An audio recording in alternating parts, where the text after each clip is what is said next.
Oi, gente, tudo bem com vocês? Tia Bárbara passando por aqui para mais uma videoaula em forma de animação.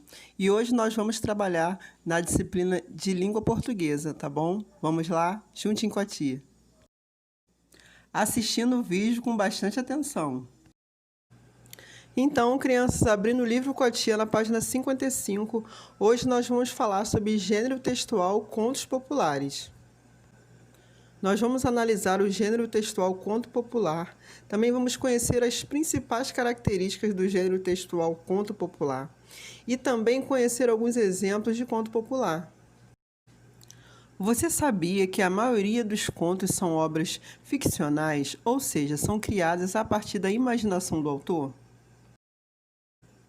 Nessa aula, aprenderemos pontos importantes sobre o gênero contos populares.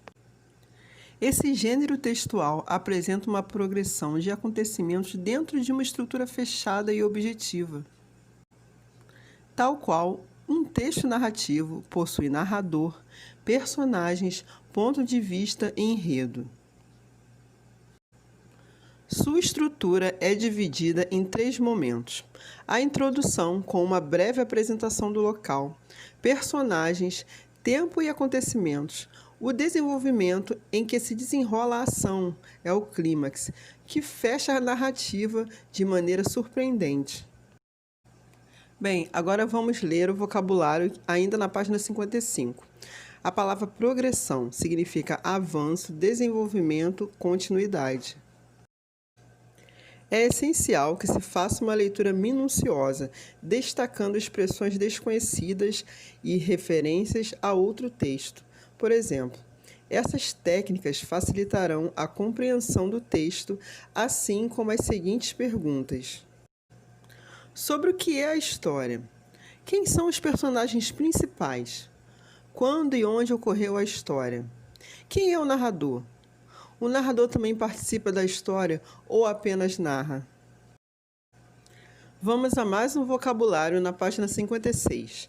A palavra minuciosa significa com muitos detalhes. O conto popular é um texto narrativo de autoria desconhecida, geralmente curto, passado de geração em geração. Também chamado de conto folclórico. Suas histórias, cada vez que eram contadas, sofriam modificações. Sua estrutura é simples: início, desequilíbrio da situação inicial, problemas sendo resolvidos por um ser de caráter heróico e solução dos conflitos. Os personagens são estereotipados. Os heróis refletem a época e a sociedade de modo leal e valente, sempre almejando honrar sua pátria e ser um vencedor, enquanto os vilões refletem todos os trejeitos negativos da personalidade humana. Dessa maneira, os contos elucidam uma personificação do bem e do mal. Mais um vocabulário na página 57 para entendermos o significado da palavra estereótipo. Significa impressão generalizada, geralmente relacionada a roupas, comportamento, cultura, aparência e etc. Os contos populares são muito antigos. Suas histórias não eram escritas, mas mantiveram-se vivas ao decorrer do tempo graças aos contadores de histórias.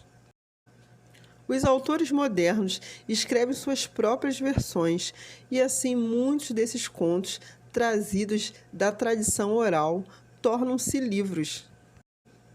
Os temas são distintos, são diferentes e tratam de diversas esferas da vida. De maneira geral, os contos populares têm o objetivo de entreter ou educar o ouvinte. Vamos ver a seguir alguns tipos de contos populares. Agora nós vamos falar sobre fábulas. As fábulas são narrativas curtas seguidas de uma lição, a moral da história.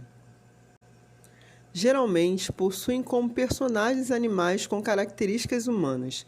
Os 3 porquinhos, a lebre e a tartaruga, a cigarra e a formiga são algumas das mais famosas fábulas. Bem, queridos alunos, acompanhando a tia na página 58, agora nós vamos falar sobre contos de fadas. Os contos de fadas apresentam personagens fantásticos do folclore, como as bruxas, dragões, gigantes, elfos e entre outros. Nessas histórias acontecem coisas mágicas. Chapeuzinho Vermelho e Cinderela são exemplos de contos de fadas que se originaram como contos folclóricos. Bem, crianças, ainda na página 58 nós temos a atividade resolvida, que você vai ler com bastante atenção.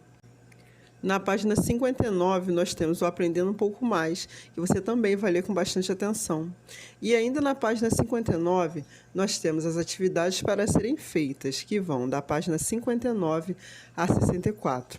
A tia Bárbara encerra por aqui e até a próxima videoaula.